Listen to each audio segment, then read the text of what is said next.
जी। तो ये हम ये माने कि सरकार ने एक ऑप्शन जो तैयार कर लिया है ओबीसी वोटर्स का यादव वोटर के मुकाबले, तो इसमें हम ये माने कि बीजेपी भी तो सेफ गेम खेल रही है। उनको अगर मान लें कि चलिए राव इंद्रजीत साहब ने बगावत कर ली, वो चले गए जी कांग्रेस में, तो क्या लग रहा है कि बीजेपी पर किसी तरह का असर होगा, नेगेटिव बिल्कुल, असर बिल्कुल, होगा? बिल्कुल। बहुत अच्छी आपने बात कही सोनिया जी। और देखिए हम लोग पत्रकार हैं, मैं अब हम्म जो बात बोलने वाला हूँ, मैं कोई प्रीचर नहीं हूँ, मैं हम्म समाज सुधारक नहीं हूँ। मैं हम्म केवल एक पत्रकार के तौर पर अपना जो मेरा जो व्यू है, वो व्यू पॉइंट आपके सामने हम्म रखूँ। हम्म अब देखिए क्या है कि पॉलिटिकल पार्टीज कितने शानदार, कितनी महीनता के साथ अपना गेम खेलती हैं। बीजेपी ने एक राजनीति यहाँ पर 2014 में शुरू की है। राजनीति पहले से है वो, लेकिन उन्होंने हम्म उसको और तेज धार दी। जो थोड़ी-थोड़ी कभी-कभी कुंद होती दिखती थी, उन्होंने उसको दोबारा से उफान पर लेके आए और उन्होंने जाट और गैर जाट की पॉलिटिक्स शुरू की। अब अगर गैर जाट की पॉलिटिक्स हरियाणा में की जाएगी, तो उसमें जो सबसे बड़ा वोट बैंक है, सबसे बड़े वोट बैंक के तौर पर अहिरवाल का इलाका है, जो यादव समाज है। अब हम्म उन्होंने और सबसे बड़े नेता कौन है? उनके मुकाबले का बड़ा नेता किसी और दूसरी जाति में फिलहाल बीजेपी में नहीं दिखता है, जिसका हम्म पूरे प्रदेश में अगर यादव समाज है तो उनका उस पर बहुत अच्छा खासा प्रभाव है राविंद्र जीत का। तो बीजेपी ने बहुत चतुराई के साथ समाज के एक हिस्से को अलग किया और बाकी सब लोगों को एक साथ जोड़ दिया। अब स्थिति यह हो गई है कि जो एक जाति थी, जाट जाति थी, उनको वो परंपरागत तौर पर आईएनएलडी के साथ थी। लेकिन जब आईएनएलडी की पार्टी टूट गई 2019 के चुनाव से पहले और परिवार जो चौटाला परिवार था उसमें जिस तरह से दो धड़े बन गए और उन्होंने एक अलग पॉलिटिकल पार्टी बना ली, तब वो एक स्थिति पैदा हो गई कि इस जाति जो अभी तक करीब 27% या 28% अपने आप को बताती रही है कि उनका वोट बैंक है, वो वोट बैंक एकदम उनके पास लीडरलेस हो गया। कोई ऐसा नेता नहीं था कि वो उनको शरण दे पाए या वो अपने आप को किसी नेता के पीछे खड़े करें। तो तब ये वक्त आया कि जब भूपेंद्र सिंह हुड्डा के तौर पर उनको एक लीडर दिखा और पूरा वोट बैंक शिफ्ट हो गया भूपेंद्र सिंह हुड्डा के। तो अब जब भूपेंद्र सिंह हुड्डा के साथ एक वोट बैंक शिफ्ट हो गया, तो उनको कहा जाने लगा कि भूपेंद्र सिंह हुड्डा जो है वो जाट नेता बन गए हैं। जबकि अगर आप भूपेंद्र हुड्डा की पॉलिटिक्स देखेंगे, तो भूपेंद्र हुड्डा कभी जाटों के नेता नहीं रहे। वो हमेशा सारी जिंदगी जो उनकी राजनीति रही है, वो तो चौटाला के खिलाफ लड़ाई लड़ते रहे और चौटाला या देवीलाल को उन्होंने चौधरी देवीलाल को उन्होंने चुनाव में हराया। तो देवीलाल मूल रूप से जाटों के नेता थे या किसान वर्ग के नेता थे। भूपेंद्र सिंह हुड्डा मूल रूप से शहरी नेता रहे हैं। हर जाति बिरादरी के लोगों के साथ जो शहरी लोग हैं, चाहे वो पंजाबी समुदाय के लोग हों या दूसरी जो जातियां हैं, उनके साथ उनका ज्यादा मेल जोल रहा, उनके साथ ज्यादा उनका उठना बैठना रहा।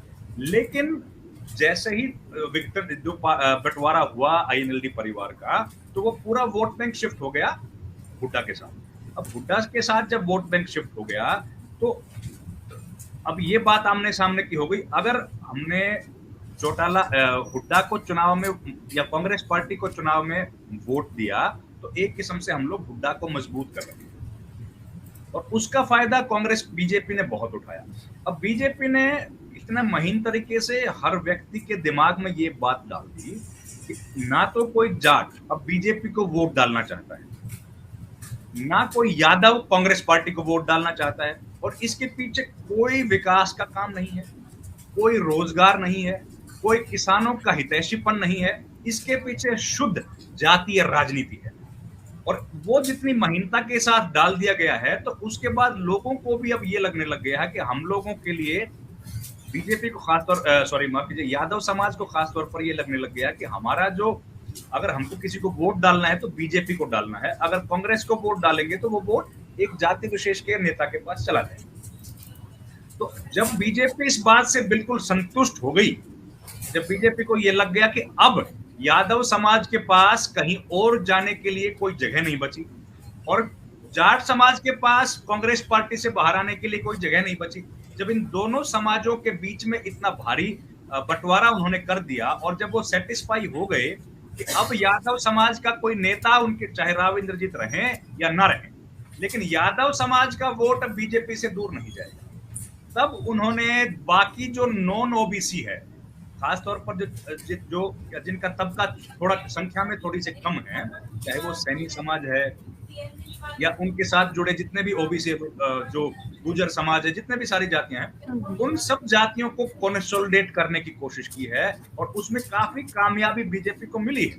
तो उनकी कंसोलिडेशन का काम उन्होंने नायब सिंह सैनी के माध्यम से किया और इसीलिए उन्होंने दक्षिण हरियाणा या देशवाल की बेल्ट, उन सब इलाकों को छोड़कर उत्तर हरियाणा से एक ओबीसी नेता को चयन किया और उस नेता को उन्होंने मुख्यमंत्री बनाया, जिससे उनका जो मूल रूप से प्रभाव का क्षेत्र था, वो प्रभाव का क्षेत्र एक तो मजबूत हो, एक बात, और दूसरा जिन जातियों में उनको लगता था कि कांग्रेस पार्टी सेंध लगा सकती है, उस सेंध को खत्म करने की कोशिश की।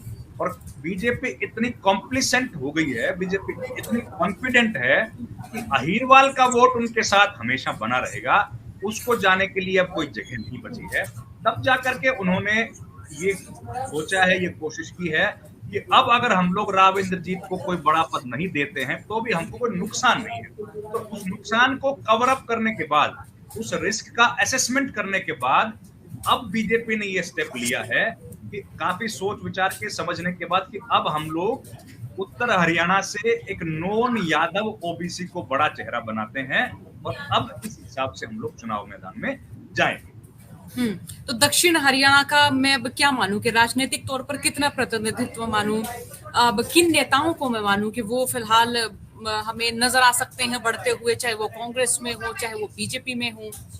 देखिए सोनिया जी, दोनों जो पॉलिटिकल पार्टीज है ना, वैसे तो कोई भी पॉलिटिकल पार्टी हो, लेकिन वो लंबे, खासतौर पर बीजेपी है, कांग्रेस है, उनकी जो पॉलिटिक्स है वो लंबे वक्त तक किसी एक बड़े नेता को सहन कर पाने में थोड़ा सा मुश्किल फील करते हैं। अब राव इंद्रजीत का कद काफी बड़ा है, उनके पास अच्छा खासा वोट बैंक है, लेकिन अगर वो हर खुले मन से जो एक डिसिप्लिन जिसको कहती है बीजेपी कि हमारी बड़ी डिसिप्लिन पार्टी है, अगर वो डिसिप्लिन पार्टी के तौर पर डिसिप्लिन पार्टी के बीच में एक व्यक्ति उठकर खड़ा होगा कि मेरी बेटी को टिकट क्यों नहीं मिल रहा, जब चौधरी बीरेंद्र सिंह के बेटे को टिकट मिल सकता है, उनकी बीवी को टिकट मिल सकता है, तो राव इंद्रजीत की बेटे में क्या दिक्कत है?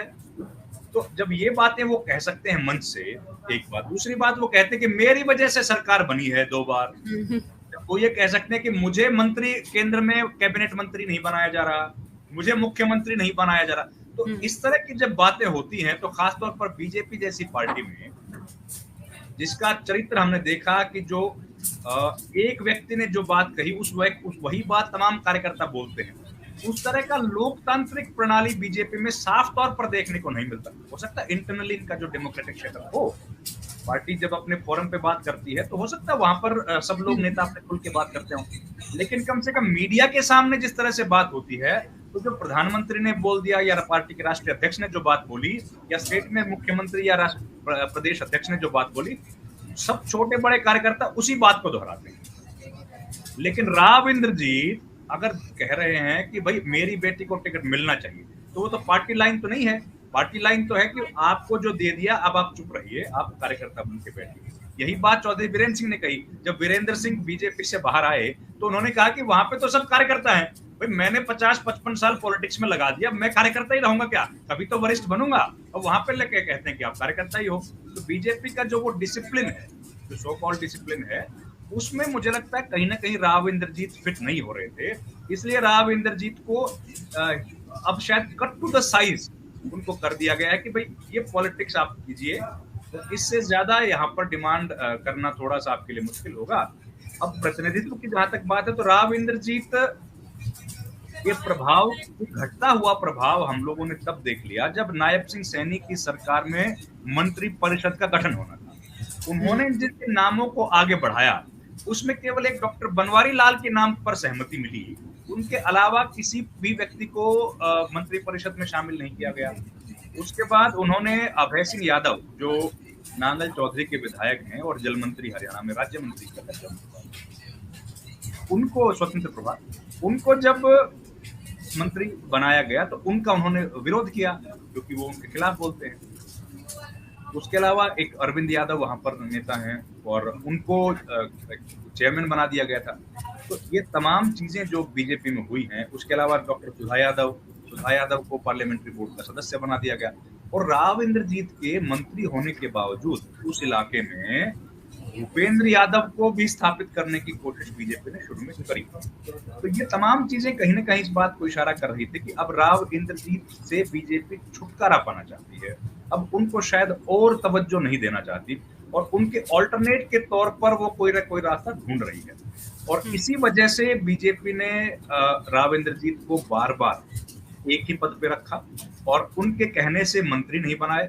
और मुझे लगता है कि जब टिकटों का जब बंटवारा होगा, राव इंद्रजीत जी दोबारा कहेंगे कि मेरी बेटी को टिकट मिलना चाहिए, उन्होंने कई मंचों से कहा है। मुझे लगता है एक बार फिर से शायद बीजेपी ये हिम्मत करने की कोशिश करेगी कि वो राव इंद्रजीत की बेटी को दोबारा टिकट ना, तीसरी बार टिकट से मना करे। और ऐसी स्थिति में मुझे लगता है कि फिर राव इंद्रजीत सिंह के पास कोई, उनको बीजेपी को किसी तरह से ब्लैकमेल तो शब्द ठीक नहीं होगा, लेकिन उन पर दबाव बनाने का रास्ता उनके पास शायद ना हो। और ऐसी स्थिति में क्लियर हो जाएगा कि राव इंद्रजीत पार्टी में रहें या ना रहें, बीजेपी की पॉलिसी क्लियर है। और अब जैसे क्योंकि सांसद हैं तो उनके पास पार्टी से बाहर जाने का कोई रास्ता उतना दिखता नहीं है, तो प्रतिनिधित्व तो उनका जो है वो रहेगा, लेकिन बीजेपी बहुत ज्यादा उनकी बात मान के टिकटों का बंटवारा करेगी, उसकी संभावनाएं मुझे लगता है घटती जा रही है।